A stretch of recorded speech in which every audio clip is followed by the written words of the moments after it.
Nah, saat pembangunan ini bersama putra beliau Nabi Ismail memilih batu-batu yang berasal dari gunung-gunung di sekitar Ka'bah ya.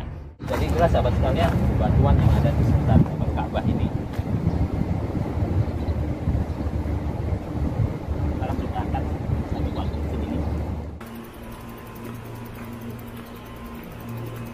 Ya, bismillah. Assalamualaikum warahmatullahi wabarakatuh. Selamat pagi sahabatku sekalian. Kembali jumpa di channel saya, Anis Abu Fatah. Dan berbahagia sekali saya bisa menyapa sahabat sekalian kembali dari tanah suci ini. Dan kali ini insya Allah saya akan ajak sahabat sekalian buat mendaki sebuah gunung yang merupakan situs bersejarah sangat penting sekali bagi kita umat Islam. Alhamdulillah kita sudah sampai. Jadi ini merupakan gunung yang memiliki nilai sejarah sangat penting sekali bagi kita, karena berkaitan erat dengan pembangunan Ka'bah. Ya, pembangunan Ka'bah. Jadi mudah-mudahan sahabatku sekalian, dengan review ini akan menjadi saksi sejarah seiring dengan dinamisnya pembangunan kota suci Mekah Al-Mukarramah yang tidak jarang harus mengorbankan situs-situs bersejarah di dalam Museum Perjuangan Nabi Muhammad Shallallahu Alaihi Wasallam dalam kehidupan nyata lingkungan Mekah Al-Mukarramah. Baik sahabat sekalian, ini merupakan tempat yang dikenal dengan namanya Jabal Ka'bah. Dan seperti apakah ceritanya di balik Jabal Ka'bah ini? Pastikan sahabat sekalian bisa menonton video ini sampai akhir sehingga bisa mendapatkan informasi yang cukup bermanfaat. Dan sebelumnya saya mohon dukungannya kepada sahabat sekalian untuk mendukung channel ini dengan cara klik like dan juga subscribe untuk mendukung channel saya agar semakin berkembang. Dan mari kita naik ke atas, kita akan melihat seperti apa pemandangan dari atas Jabal Ka'bah ini dan kita akan mengetahui seperti apa cerita di balik nama Jabal Ka'bah ini.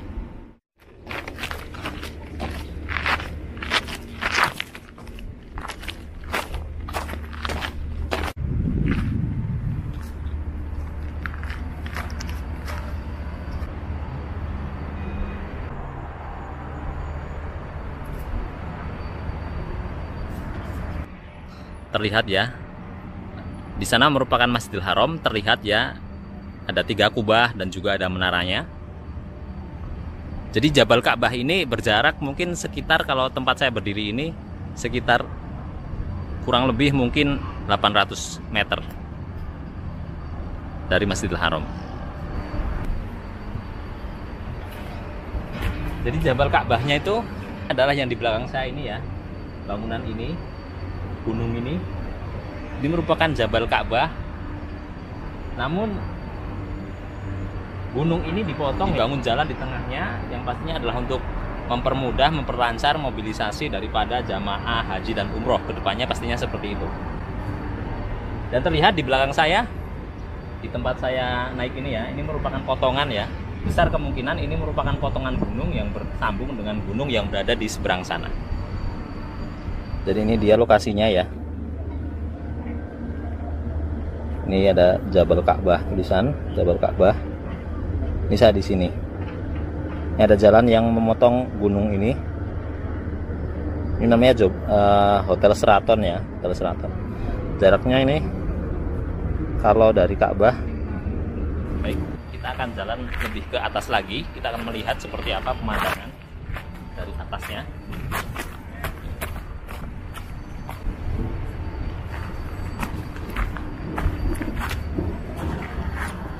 Oke, inilah pemandangan dari atas ini ya.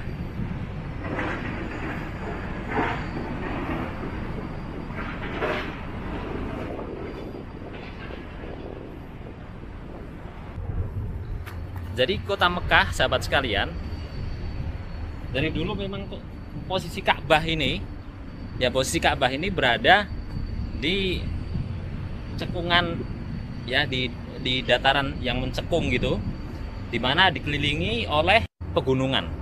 Adapun sekarang yang memiliki Ka'bah, gunung-gunung ini telah diratakan ya, dibangun perhotelan. Maka sekarang Ka'bah dikelilingi oleh perhotelan. Di sini ada namanya Jabal Umar ya. Di belakang saya Jabal Umar yang sekarang banyak hotel-hotel di sana. Ya, dan Jabal Umar ini dikenal karena di situ dululah rumahnya Sayyidina Umar bin Khattab. radhiyallahu ta'ala anhu. Kemudian ada Jabal Ka'bah, terus ada juga Jabal Qu'ain ya. Ya. Di sebelah kanan saya ini Jabal Qu'ain ya, atau juga disebut Jabal Hind ya. Sekarang dikenal Jabal Hind atau juga Jabal Samiyah seperti itu. Kemudian di belakang sana itu, di ujung sana ya, ini kan saya berada di sebelah barat ya. Barat laut sekitar itu. Di sebelah timurnya sana ada Jabal Abu Kubais, kemudian ada Jabal Khondamah juga. Ada beberapa pendapat yang mengatakan bahwasanya gunung-gunung di Mekah ini merupakan gunung-gunung tertua di atas muka bumi ini, seperti Jabal Samiyah atau Jabal Qu'ain, terus Jabal Khondamah, juga Jabal Abi Kubais. Ya, itu yang tertulis di beberapa yang tertulis dalam sejarah. Dan menurut saya ini pendapat yang tidak terlalu berlebihan. Karena kalau kita melihat teori pembentukan bumi awal ya, kita akan melihat proses dari awalnya terjadi menjadi membatu, kemudian pembekuan es seperti itu. Karena menurut pendapat saya, di atas muka bumi ini daratan yang paling dipenuhi dengan batu itu adalah hanya di Mekah ini. Kita bisa melihat, sahabat sekalian, saya kasih tunjuk nih contohnya nih. Contohnya Jabal Syamiyah ini ya, di tengah-tengah celah pecahan gunung itu ya, yang itu kemungkinan akan dibangun lagi. Itu bisa terlihat semua adalah batu semua. Ya, itu. Kemudian bisa terlihat ya di Jabal Ka'bah ini semua batu semua. Batu semua. Ataupun yang di sana, yang itu merupakan masih ada rumah-rumah penduduk di atasnya ya, yang ciri khas pemukiman di kota Mekah ini ya, rumah-rumah dengan batu bata itu juga ada potongan gunung batu semua. Dan sekedar sedikit wawasan lagi di sini sahabat sekalian, setelah memecah gunung batu maka akan diberi skrup sebesar itu tuh ya, atau sebentar ini yang ada di depan saya ini.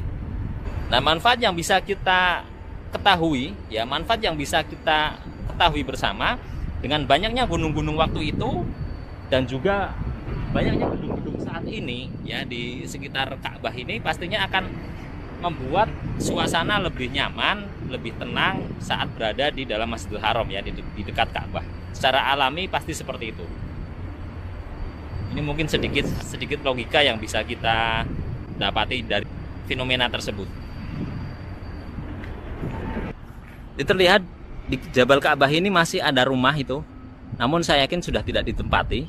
Dan dulunya sebenarnya ini merupakan pemukiman padat penduduk ya, pemukiman padat penduduk. Bahkan mungkin Gunung Qu'ain itu juga mungkin dulunya juga padat penduduk, namun kemudian banyak yang dihancurkan karena untuk kepentingan perluasan infrastruktur ya, untuk memperlancar pelayanan kepada para tamu-tamu Allah yang datang ke kota Mekah sini. Jadi sekarang Jabal Ka'bah ini sahabat sekalian, kita mengenal Jabal Ka'bah adalah ada 3 bangunan di situ ya. Ini merupakan Hotel Sheraton namanya, Hotel Sheraton Mekah, kemudian Hotel Sharjah, kemudian Hotel Anjum. Ya, ini merupakan 3 hotel yang berada di kawasan Jabal Ka'bah. Sebenarnya saya ingin ke sana, namun karena ini merupakan daerah yang sangat steril ya, diamankan dengan polisi, jadi saya kurang berani, takut dicurigai apa-apa oleh pihak kepolisian. Seperti itu sahabatku sekalian ya. Jadi cukup dari sini saja. Dan saya yakin gunung ini juga yang saya injek sekarang ini merupakan potongan daripada Jabal Ka'bah itu sendiri.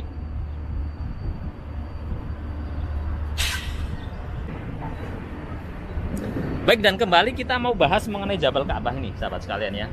Jadi kenapa dinamakan Jabal Ka'bah ya? Kenapa dinamakan Jabal Ka'bah? Penamaan itu tidak berlebihan karena berkaitan erat dengan pembangunan Ka'bah, di mana Sayyidina Nabi Ismail dan ayahanda beliau ya, Nabi Ibrahim alaihi wassalam memilih Jabal ini ya, Jabal Ka'bah ini ya, memilih potongan dari gunung di Jabal Ka'bah ini untuk membangun Ka'bah. Makanya gunung ini dinamakan dengan Jabal Ka'bah. Oke, baik. Jadi Ka'bah ini dalam sejarahnya mengalami beberapa kali pemugaran ya, pemugaran. Dibangun pertama dari beberapa pendapat ya adalah oleh Nabi Adam dibantu dengan malaikat. Kemudian ditinggikan karena musnah setelah banjir bandang pada masa Nabi Nuh, kemudian ditinggikan kembali pondasinya pada zaman Nabi Ibrahim alaihi salam. Nah, saat pembangunan ini bersama putra beliau Nabi Ismail memilih batu-batu yang berasal dari gunung-gunung di sekitar Ka'bah ya. Jabal Ka'bah ini kalau kita lihat dari posisinya dengan Masjidil Haram ya, yang mungkin sekitar jaraknya hanya mungkin dari tempat saya berdiri mungkin sekitar 700-an meter seperti itu, 700 meter. Dan bisa disebut memang ini merupakan gunung yang dekat juga, meskipun ada ya gunung-gunung di sisi timur daripada Ka'bah ini yang lebih dekat menurut saya, ada seperti Jabal Khondamah ataupun Jabal Abi Qubais. Namun mungkin bebatuan di Jabal Ka'bah ini yang memiliki struktur bebatuan yang lebih kuat. Selain pada masa Nabiullah Ibrahim alaihissalam bersama putra beliau Nabi Ismail, Ka'bah juga pernah mengalami kerusakan juga saat terjadi banjir pada era Quraisy. Saat itu Nabi Muhammad SAW berumur kurang lebih 35 tahun ya. Jadi sekitar kurang lebih 5 tahun sebelum diangkat sebagai seorang nabi. Maka kemudian pembangunan Ka'bah diprakarsai oleh orang-orang Quraisy waktu itu. Ya awalnya orang-orang Quraisy ini merasa segan ya, merasa takut untuk menghancurkan bangunan Ka'bah yang ada waktu itu. Namun kemudian seseorang dari kalangan pemuka Quraisy ya bernama Walid bin Mughirah Al-Makhzumi. Ini merupakan bapak dari Khalid bin Walid dan beliau ini memang mengurusi Al-Qobah atau kemiliteran Mekah. Jadi urusan perang dipegang oleh beliau. Nah, beliau langsung menghancurkan beberapa batu-batu yang tersusun ya sejak zaman Nabi Ibrahim itu. Dihancurkan, diturunkan gitu ya. Kemudian orang-orang Mekah waktu itu ikut turun tangan dan menghancurkan bangunan Ka'bah yang ada di atasnya yang sudah rusak hingga sampai ketemu ya pada pondasi sejak zaman Nabi Ibrahim, dan dilihat di situ adalah batu-batu yang besar. Dan hal ini juga yang dilakukan saat era Abdullah bin Zubair ya yang memiliki kekhalifahan di kota Mekah sini. Jadi beliau juga membangun lagi Ka'bah karena setelah dimanjanik ya oleh pasukan dari Hajjaj bin Yusuf hingga sampai ketemu pada pondasi sejak zaman Nabi Ibrahim, dan ditemui di situ batu-batu yang besar. Di mana pondasi ini yang dikenal sekarang dengan namanya Asyadzirwan ya, Asyadzirwan. Jadi Ka'bah ini misal kita ibaratkan seperti bangunan ya, tembok lurus gini. Nanti di bagian bawahnya itu agak sedikit memoncong gini ya. Jadi agak miring gini sebagai pondasi lah, itulah Asyadzirwan atau pondasi Mekah. Dan itu juga yang ada sampai hari ini, sahabat sekalian. Mungkin dengan ini bisa sedikit mengetahui ya. Bahkan pemugaran ini yang terbaru adalah sampai pada zaman era Saudi ya, Malik Faisal kalau tidak salah.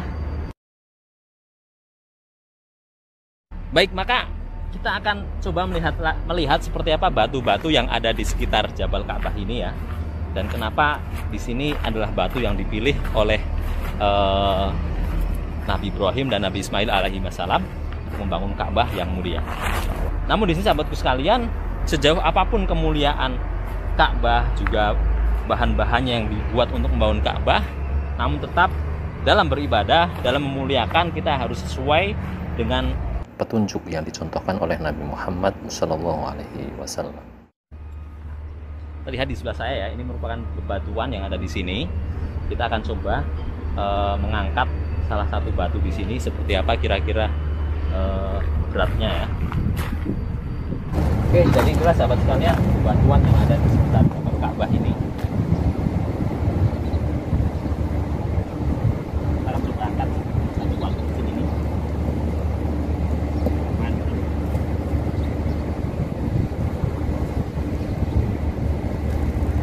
Dikatakan ya, kalau tidak salah tuh saya sedikit ingat, jadi besarnya itu batunya sebesar punuk unta gitu. Ukuran punuk unta kurang lebih sebesar ini nih.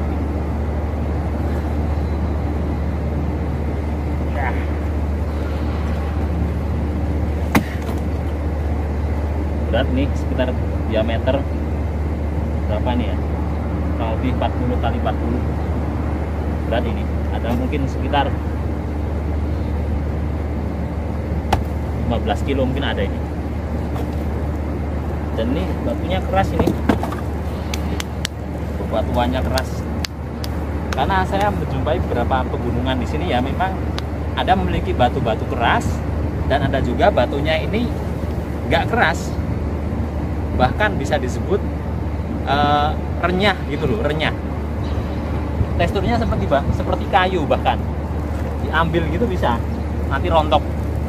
Itu diantaranya ada di Jabal Thur, itu tekstur daripada bebatuan di sana seperti itu. Meskipun saya yakin ada juga batu-batu yang keras pastinya.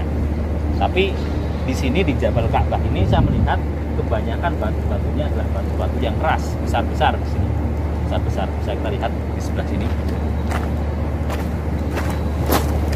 Bisa dilihat di sebelah sini. Ini batunya besar-besar semua. Kalau seperti ini saya yakin harusnya lebih kuat. Tapi kalau yang ini yang diameter itu ya, mungkin seukuran gunung Puntas gitu, wajar lah. Itu di bawah 800 meter buat bangun sebesar Ka'bah itu hanya 2 orang, itu berarti luar biasa.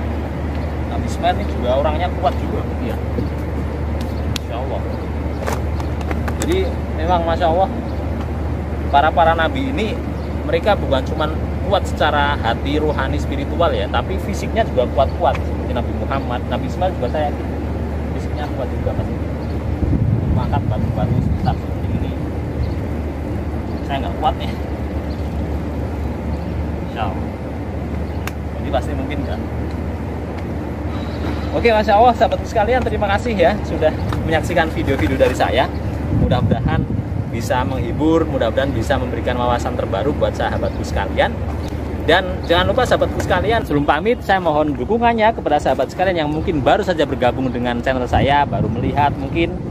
Maka saya mohon dukungannya dengan cara klik like, juga subscribe untuk mendukung channel saya agar semakin berkembang. Dan silakan share video ini sahabatku sekalian kepada semua media sosial sahabatku sekalian, baik itu WhatsApp, ataupun Facebook, ataupun Twitter, Instagram, agar banyak khususnya umat muslim yang mengetahui mengenai Jabal Ka'bah. Mumpung nih Jabal Ka'bahnya masih ada ya, masih ada sisanya. Mudah-mudahan video ini diantara dokumentasi yang bisa mengabadikan daripada Jabal Ka'bah ya, meskipun tidak ada kata abadi ya buat kita. Baik, maka cukup itu saja video dari saya. Maka dari Mekah Al-Mukarramah, saya Anissa Bufata pamit undur diri. Assalamualaikum warahmatullahi wabarakatuh.